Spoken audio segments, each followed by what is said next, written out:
All right, I'm going to get started. And there's a little chat there, so you guys can just click the chat button and type in any questions if you have them, but I will also open it up for some Q&A at the end. Okay. Today, I wanted to talk about planning ahead, giving you a couple of simple swaps that you can make and setting yourself up for success. And then we'll touch on eating out. There was an email that just went out, I believe, yesterday about eating out, but I'll touch on that quickly. So I want to talk about the importance of planning ahead. There's that saying, if you fail to plan, plan to fail. And it sounds so cliche, but it is true. And we've all been in that situation where we don't plan ahead and then we get over hungry and we get home or we're driving home and we have no food and we just make poor choices because we're starving and we're like, I will eat anything, right?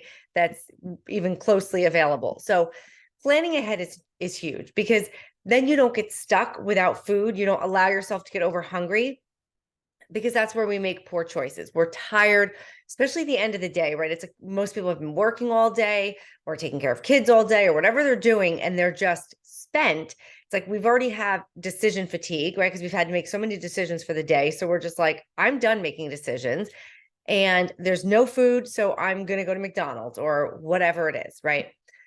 So it's important to plan ahead. And a really easy thing to do is just take some time on the weekend to plan for the week ahead, right? Like I'll sit down on Sunday and like make my grocery shopping list and figure out, okay, what am I going to, what are we going to eat this week?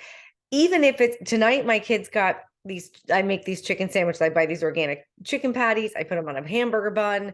And that's it, right? Like I knew it was going to be quick and easy because we're so busy with the end of the school year, but I still planned ahead and had those ready to go.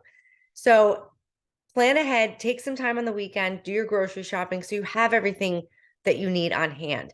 And it's always a good idea to have a few quick and easy foods on hand at all times, right? So things like I have these frozen chicken patties that I get for my kids.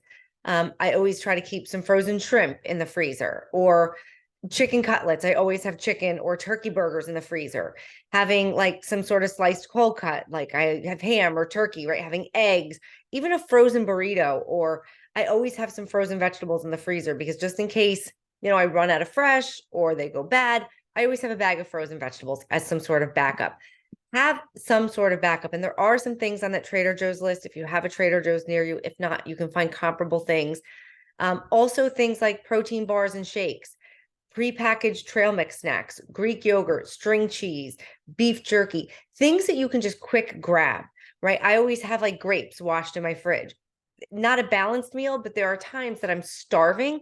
And so I can eat a couple handfuls of grapes and it'll tide me over till I can get something else rather than like going into the pantry and grabbing chips where we can get into a lot more trouble, right? So having foods that are quick and easy on hand can eliminate you getting stuck and making poor choices. When it comes to snacks, I'm a big fan of pre-portioned snacks. I get it. Sometimes those family size bags are a lot less expensive, but I feel like they're more expensive in the long run because they do so much more damage, right? It's easy to overdo it. You don't want to set yourself up for failure. You always want to set yourself up for success. So if you know a certain food is a trigger, or you know that like, if I open this bag of, Skinny Pop, even if it's popcorn, right, I'm going to eat the whole bag, then don't have it in the house, right? Or keep it high up in the pantry, shoved in the back where it's like out of sight, out of mind, right? Have things that you feel like I can control myself with these, right? I don't feel like I overdo it. Also, things that are pre-portioned.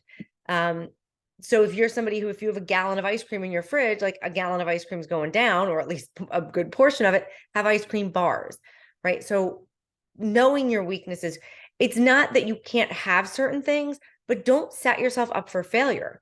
Again, if you know a food is a trigger, then don't have it, right? So I love this Italian ice that I get down here. It's like soft serve Italian ice.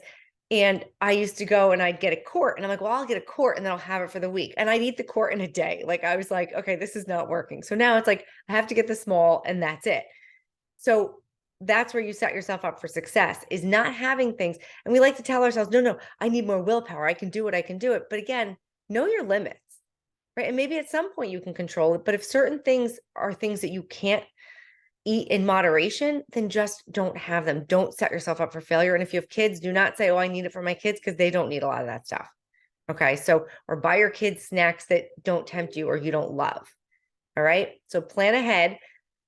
When you go grocery shopping, I'm going to talk a little bit about grocery shopping. The first thing, and it sounds really obvious, but it's true, don't go hungry. Okay. Um, have a list, right? And stick to that list and just go down your list so that you resist getting sidetracked, right? There's really good marketers in these grocery stores and they put things right where you can see them and it's on sale and you think, oh my gosh, I have to have it. Stick to your list. Really try to stick to the perimeter of the store. The middle of the store is where the processed junk food lives, right? The perimeter is going to be your produce, fruits, vegetables. It's going to be all your meat. It's going to be your dairy. It's really the stuff you need, the bread, but that processed junk, the chips, the crackers, the cookies, that's all in the middle. Okay. So just be aware of that. Don't go hungry. Have a list. Stick to that list. Splurge on the pre-portioned items, especially if it's a food that you might overeat, right? Like if I buy my husband a bag of pistachios, like he's eating a bag of pistachios. So I only buy him like pre-portioned trail mixes, right? Because they're just pre-portioned and he'll eat one. Even if he eats two, it's a lot less damage than the whole bag. Okay. Beware of deceptive marketing. They're really good at this, guys, right? So when it says like light on it, you have to like dig a little bit and see like what is light, because it could literally mean the color. Like they could be referring to color. They're allowed to do that. Okay. So even like multi-grain, right? We think, oh, multi-grain is good. Like, well, look at it, right? Like get in the habit of reading labels. Even when it says like no sugar added, less sugar, sugar free, it doesn't necessarily mean it's better because it could have fake sugars. Okay. Um, look, I was grocery shopping and I wanted jelly for my kids for peanut butter and jelly, and it was called, I think it was called real fruit. Just it wasn't real fruit. It was high fructose corn syrup. I was so annoyed. I'm like, I mean, thankfully I read the label, but I'm like, this is not real fruit. So just be aware of things like that. All right. Their marketing is good and it doesn't always mean what it says. Another option is to shop online, right? Because then you avoid temptation. It's like you just go to your list, you shop what you want for, and that's it. Think of some simple swaps that you can make. Sometimes these little changes add up to big results. Again, a lot of times we think of weight loss, we think it's massive sweeping changes. Like we have to cut out carbs and eliminate bread. And I can't stress enough, that is not the case at all. That is exactly what causes people to gain weight, is that mentality that I can't have bread, I can't have carbs, this is bad. That that is one of the number one things I want you to get, is to get rid of that diet brain. Okay. That is just what's making people gain weight, because it's like all or nothing thinking, the Last Supper mentality, restrict, restrict, restrict, and then overeat and go overboard, right? So instead, it's like we want everything in moderation, but there are simple little swaps you can make that can add up to big changes, right? So like swapping out whole milk for skim milk, right? They just scrape the fat off of it. Like you can save a ton of calories doing that, right? Or instead of using a quarter of a cup of creamer in your coffee, using 1 or 2 tablespoons and then use milk for the rest, right? I had a client who told me she was using a tablespoon of creamer in her coffee. Great, 30 calories, no big deal. When she finally measured, she was using a quarter of a cup. Okay, so that's 4 tablespoons. So it was 120 calories, and she was having 2 cups a day. It was 280 calories of creamer. She hadn't eaten a bite of food, 280 calories of creamer. This is why I tell people weigh and measure things, because what we think is, a tablespoon is usually not. Okay. That's 280 calories, the difference between losing and gaining weight right there. So something as simple as that. So but if you're someone like, I like a little thicker taste in my coffee, sometimes I'll use 1 tablespoon of creamer, but then the rest I use almond or oat milk, right? So it's like you're cutting things. So it adds up a lot. Okay. Instead of regular salad dressing, make your own salad dressing or buy a low fat or a low calorie one. I love Trader Joe's Green Goddess dressing. It's one of my favorites. It's 10 calories a tablespoon.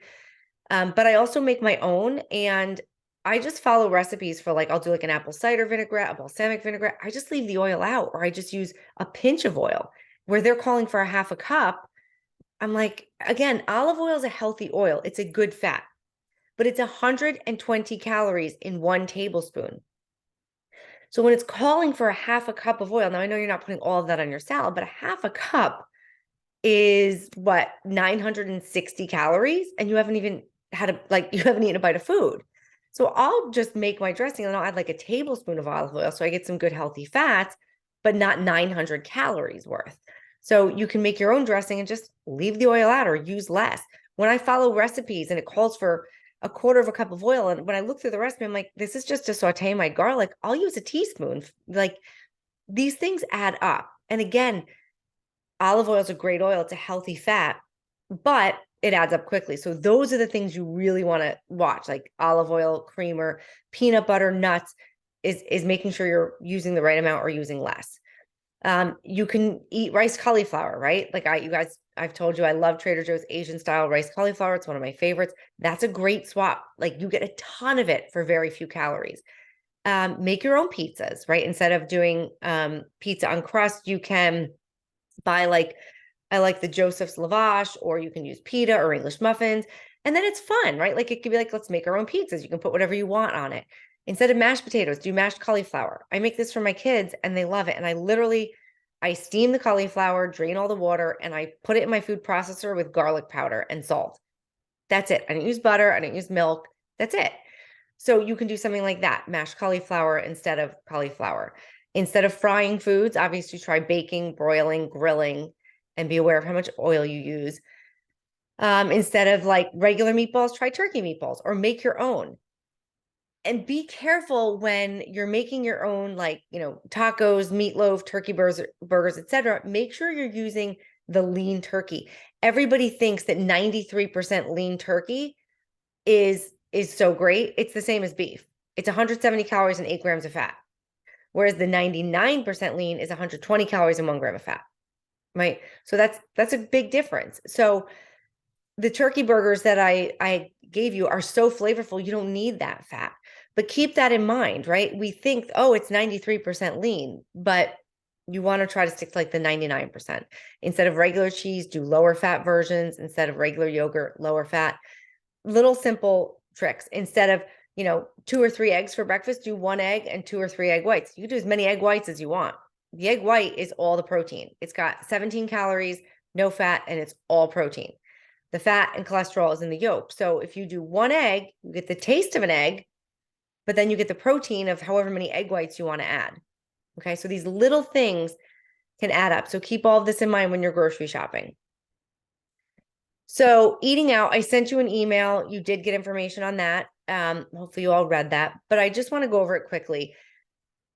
Hopefully during just the 21 days, people aren't eating out a ton, but it is part of life. And so you want to learn how to fit it in.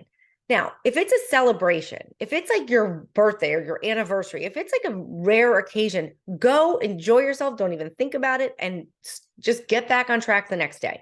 But if this is a regular occurrence where you're eating out twice a week, every week, then you want to learn how to make modifications, because restaurant food has so many more calories. I don't care how you cut it. It's always going to be more. The average restaurant entree has over 1,200 calories.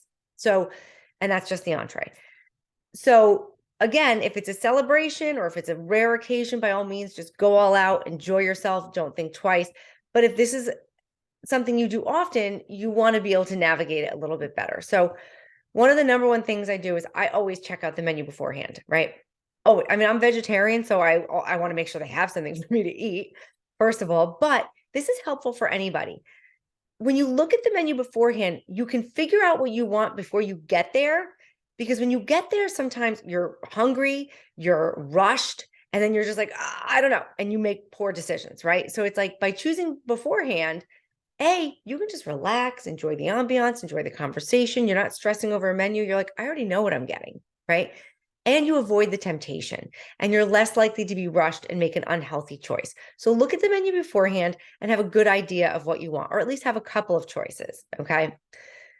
Skip the extras, right? So don't even have the bread or the chips on the table if you know that that's something that you can't control. If you can, great, have 1 piece of bread. But if you feel like that's something that's going to kind of set you over, then just ask your server to not even put it on the table. Always focus, and this goes for all your meals, like focus on your protein first. What is your lean protein and your vegetables, and then build from there. So when eating out, again, stick to like grilled, broiled, baked, and stick to like fish and chicken and shrimp and lean cuts of meat so that you're getting your protein, but it's a leaner cut and you're getting vegetables. Don't be afraid to ask for things how you want them, right? There's a restaurant we go to all the time. We can like walk to it from our house. And I always joke with them. I'm like, can we just call this the Allison salad? Because I literally am so annoying with it. I'm like, it's this phenomenal beet salad. But I'm like, I don't want the cheese on it. I want the dressing on the side and add a black bean burger patty on top of it for my protein. And I'm such a pain every time I go. And every time they're like, well, I don't know if we can do that. I'm like, you can. I do it every single week. But it's literally like my favorite salad. I look forward to it. I love it. But don't be afraid. Like, I'm paying for it. I'll tip you very well, but like, I want it how I want it. So don't be afraid to ask for that. Don't be afraid to ask for sauces on the side, dressing on the side. If any of you follow me, you know my dressing tip is dip the prongs of your fork in the dressing and grab your lettuce.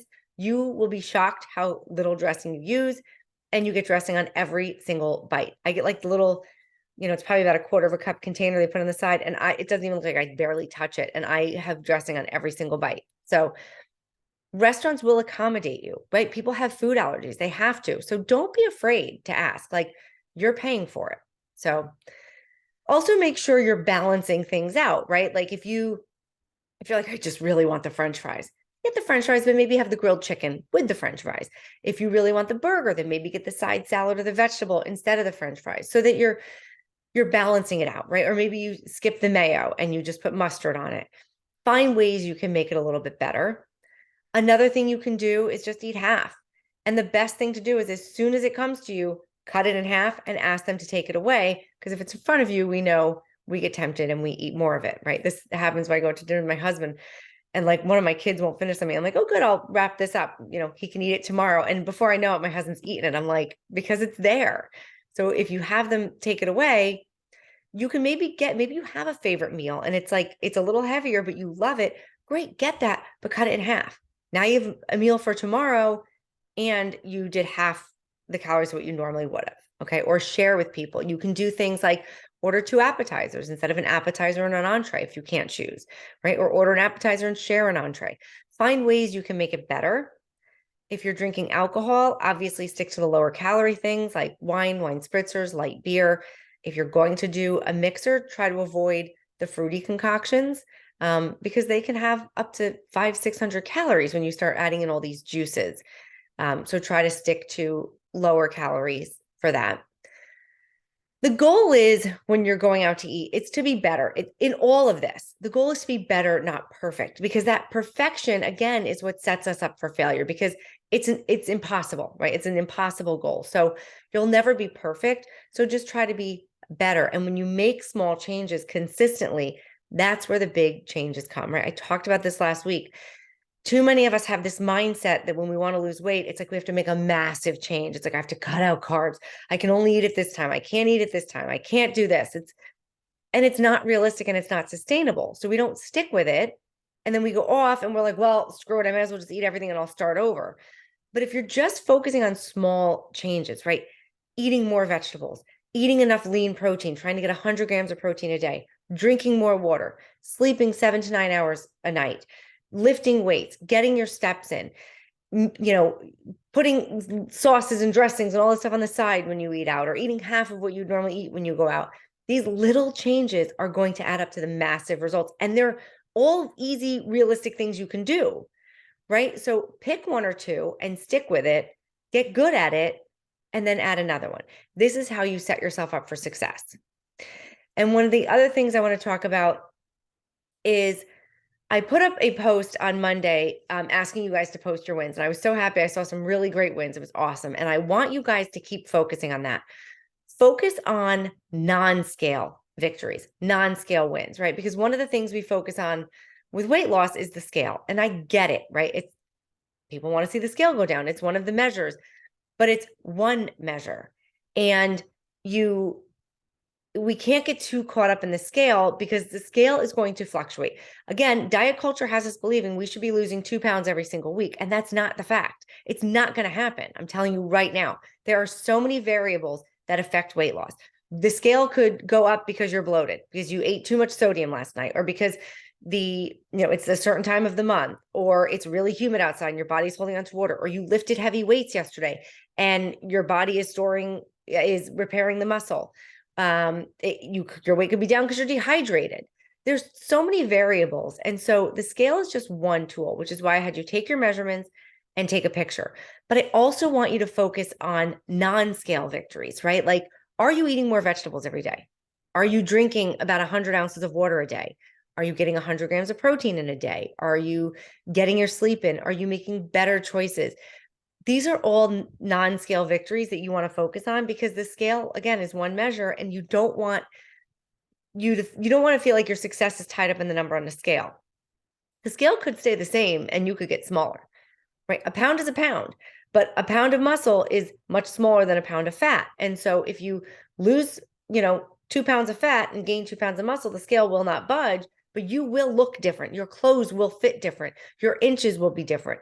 So focus on non-scale wins and congratulate yourself. Be proud of yourself. Like, you know what? I got my steps in today, or I drank my water today, whatever it is. I made better choices today, because that's what's going to add up. And you want to focus on living a healthier life, not just like, I want to lose weight. It's like, I want to do all this because it's better for me. It's healthier for me. I'm going to live longer. I'm going to feel better. Oh, and I'm going to lose weight when I do all of this, right? So focus on those non-scale wins. All right. So that is all I have for tonight. So I want to open it up and see if you guys have any questions. I don't know where Lisa's on here, but I can't fix my view here. But there's a chat box. You can type in the chat, or you guys can unmute yourself and speak up if you there we go. If you have any questions.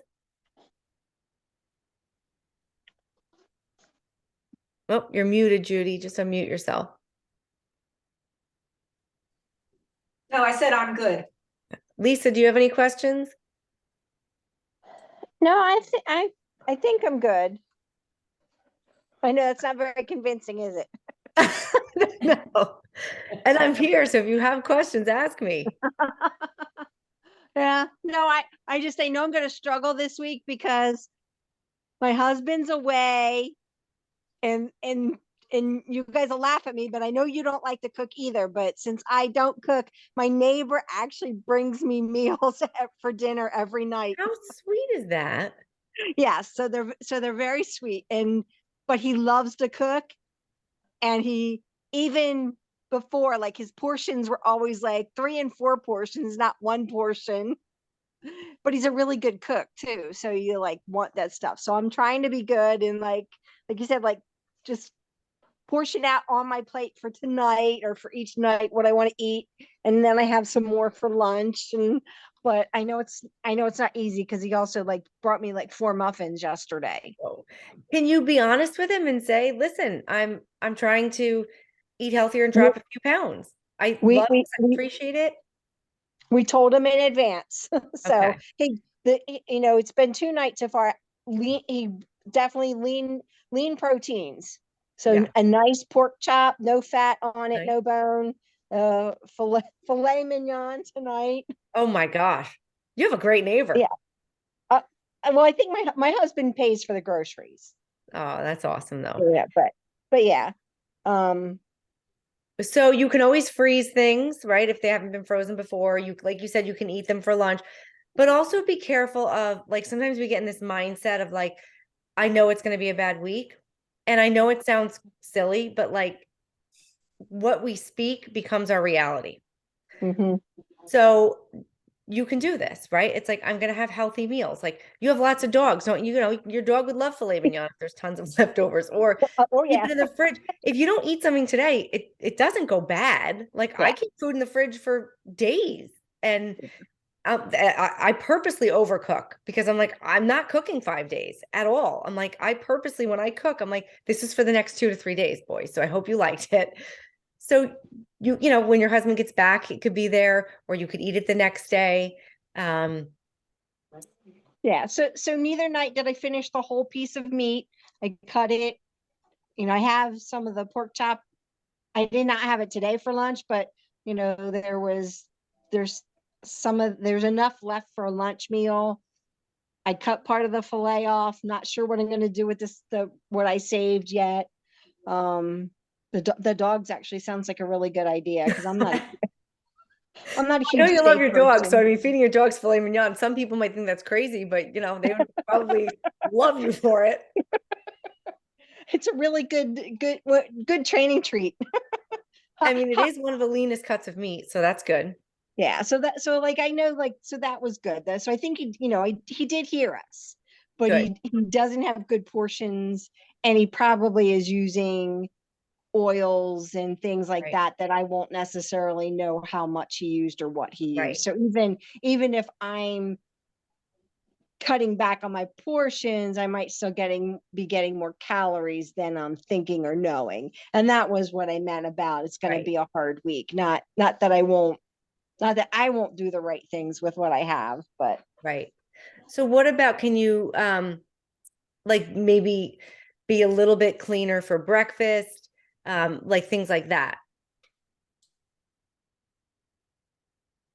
Like if I was like, I would probably do like just egg whites for breakfast, like skip the egg and do just egg whites with veggies or like something like that. So it's like, if you put like 5 egg, and I don't know if you even make these, but like let's just say this is something I tell people a lot when they're going to be going out to dinner. Let's say they know they're going out to dinner, right? And you don't want to skip meals. You can't skip meals, but you can cut back. So you could literally do like 5 egg whites, right? Which is absurd. You're going to be so full. It's less than 100 calories. You do 5 egg whites with some veggies. It's like 150-calorie breakfast, and you will be stuffed for like 5 hours because there's so much protein in it. That's just an easy way. It's like, okay, I know I'm going out to dinner, or I know I'm gonna have a bigger dinner. So control what you can control. And so make like your breakfast, your snacks, maybe your lunch, like leaner than you might normally, because yeah, dinner's gonna be a little bit more. yeah. And today I definitely had the only snack I had was a banana. Even with lunch, it was just my sandwich, nothing else with it, no fruit at breakfast. Because my husband's the big fruit cutter upper. So I don't have time for that in the morning. Right. Um, So though, yeah, it's like you're not skipping, but by cutting back just a little bit, like 100 calories here, 100 calories here, 100 calories here, then if your dinner is a couple 100 calories extra, it's not the end of the world. The yeah, other thing to okay. remember is when you have calories, it's a range, right? And so some days you're going to be lower, some days you're going to be higher. So, when your husband gets back, it's back on track. Maybe try to get some steps in if you can. So you're making up for it, drinking tons of water, and just it all balances out. Remember that it takes 3,500 calories above maintenance to gain 1 pound of fat, right? So Right. over the course of 7 days, that's an extra 500 calories every single day above maintenance, not what you're on. So it's the average woman, that's going to be well over 2,000 calories every single day. And so even with a little bit heavier dinner, you're probably not doing that. Okay.